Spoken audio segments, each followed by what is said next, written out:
What are the different types of institutional filings? There are numerous filings which you will deal with consistently throughout your time at IPRIO. The most common are 13Fs, 13Ds, and 13Gs.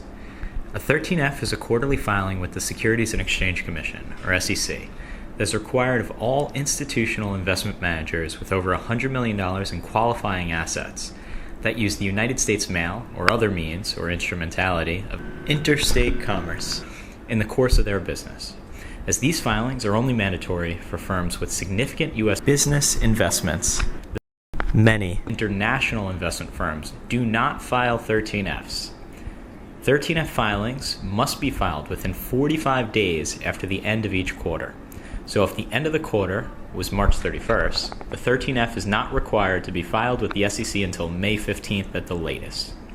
As you track your client, you will notice some firms will file far before the 45-day due date, and others, specifically many hedge funds, will typically wait until the last minute to file.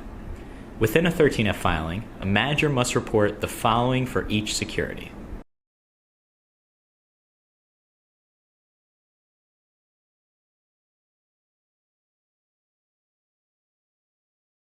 "13F filings can be found on the SEC's website each quarter.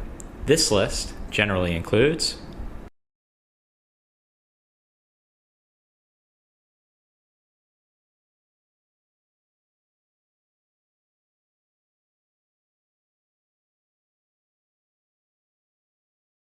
a 13G filing is required whenever an investment firm acquires a beneficial ownership of 5% or more of voting class of a company's stock, with no intent to change or influence control over the issuer or company. The filing must occur within 45 days of the end of the calendar year in which the investor exceeds the 5% threshold.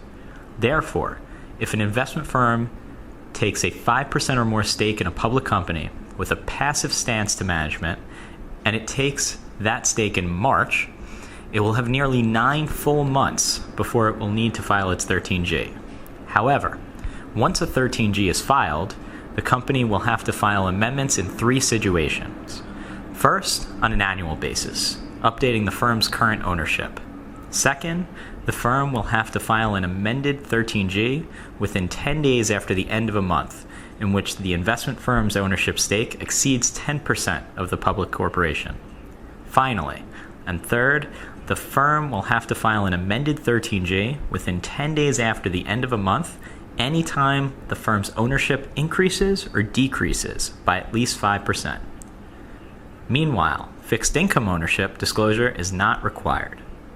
A 13D filing is required whenever an investment firm acquires a beneficial ownership of 5% or more of the voting class of a company's stock, with the purpose being to change or influence control over the issuer.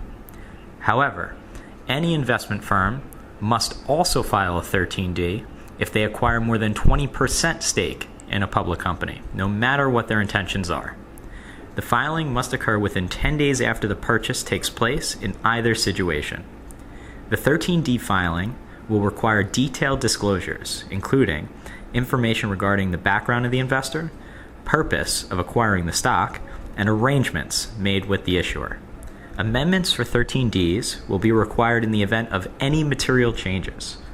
An easy way to remember the difference between a 13G and a 13D is 13G for good and 13D for danger. Something to keep an eye out for.